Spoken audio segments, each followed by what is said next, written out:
നമസ്കാരം. Kalamassery government polytechnic college men's ഹോസ്റ്റലിൽ കഞ്ചാവ് കണ്ടെത്തിയ സംഭവത്തിൽ പ്രതികളിൽ SFI നേതാവും.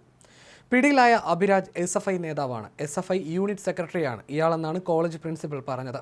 3 വിദ്യാർത്ഥികളെയാണ് അറസ്റ്റ് ചെയ്തത്. ഇതിൽ ആദിത്യനെയും അഭിരാജിനെയും ജാമ്യത്തിൽ വിട്ടിട്ടുണ്ട്. കഴിഞ്ഞ ദിവസം രാത്രി നടന്ന കഞ്ചാവ് വേട്ടയിൽ ശരിക്കും ഞെട്ടിയത് റെയ്ഡിനെത്തിയ പോലീസുകാരാണ്. ഹോളി ആഘോഷിക്കാനായി കഞ്ചാവ് എത്തിച്ചിട്ടുണ്ടെന്നറിഞ്ഞാണ് പോലീസ് റെയ്ഡിനെത്തിയത്. പോലീസ് എത്തുമ്പോൾ ഏതാനും പാക്കറ്റേ കഞ്ചാവ് ഉണ്ടാകൂ എന്നാണ് ഇവർ പ്രതീക്ഷിച്ചിരുന്നത്. എന്നാൽ ഈ പ്രതീക്ഷ തെറ്റിച്ചുകൊണ്ടാണ് കിലോ കണക്കിന് കഞ്ചാവ് പിടികൂടിയത്. 2 കിലോ കഞ്ചാവാണ് മെൻസ് ഹോസ്റ്റലിൽ നിന്നും പിടികൂടിയത്. ഹോസ്റ്റൽ മുറിയിലെ ഷെൽഫിൽ പോളിത്തീൻ ബാഗിൽ സൂക്ഷിച്ചിരുന്ന നിലയിലായിരുന്നു കഞ്ചാവ്. മദ്യക്കുപ്പികളും ഗർഭനിരോധന ഉറകളും പോലീസ് നടത്തിയ പരിശോധനയിൽ കണ്ടെത്തി. ഹോളി ആഘോഷത്തിനായി വൻതോതിൽ കഞ്ചാവ് എത്തിച്ചിട്ടുണ്ട് എന്ന രഹസ്യ വിവരത്തിന്റെ അടിസ്ഥാനത്തിലായിരുന്നു പോലീസ് പരിശോധനയ്ക്കെത്തിയത്. രാത്രി 9 മണിയോടെ ആരംഭിച്ച മിന്നൽ പരിശോധന പുലർച്ചെ 4 മണിയോടെയാണ് അവസാനിച്ചത്.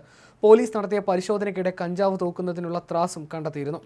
കൊല്ലം സ്വദേശിയായ ആകാശിന്റെ മുറിയിൽ നിന്നും 1.9 കിലോ കഞ്ചാവും ആലപ്പുഴ സ്വദേശിയായ ആദിത്യൻ, കൊല്ലം സ്വദേശിയായ അഭിരാജ് എന്നിവരുടെ മുറിയിൽ നിന്ന് 9 ഗ്രാം കഞ്ചാവുമാണ് പിടികൂടിയത്.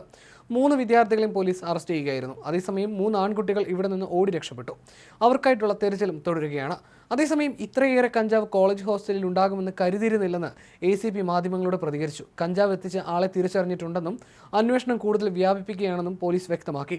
ഡാൻസ് ഓഫ് സംഘം റെയ്ഡിനായി ഹോസ്റ്റലിലെത്തുമ്പോൾ വിദ്യാർത്ഥികൾ കഞ്ചാവ് അളന്നു തൂക്കി ചെറിയ പാക്കറ്റുകളിലേക്ക് മാറ്റുകയായിരുന്നുവെന്ന് റെയ്ഡിന് നേതൃത്വം നൽകിയ Kochi narcotic cell ACP Abdussalam വിശദീകരിച്ചു. ഇത്രയധികം അളവിൽ കോളേജ് ഹോസ്റ്റലിൽ നിന്ന് ലഹരി കണ്ടെത്തിയത് പോലീസിനെ പോലും ഞെട്ടിച്ചെന്നും ACP പറഞ്ഞു. 1 കിലോ 909 ഗ്രാം കഞ്ചാവാണ് ആകാശിന്റെ മുറിയിൽ നിന്നും കണ്ടെടുത്തത്. പ്രതി വിൽപ്പനയ്ക്കും ഉപയോഗത്തിനും വേണ്ടിയാണ് കഞ്ചാവ് സൂക്ഷിച്ചത്. വിദ്യാർത്ഥികളിൽ നിന്ന് 2 മൊബൈൽ ഫോണും തിരിച്ചറിയൽ രേഖകളും പിടിച്ചെടുത്തിട്ടുണ്ട്. സംഭവത്തിൽ സാങ്കേതിക സർവകലാശാലയും അന്വേഷണം പ്രഖ്യാപിച്ചിട്ടുണ്ട്.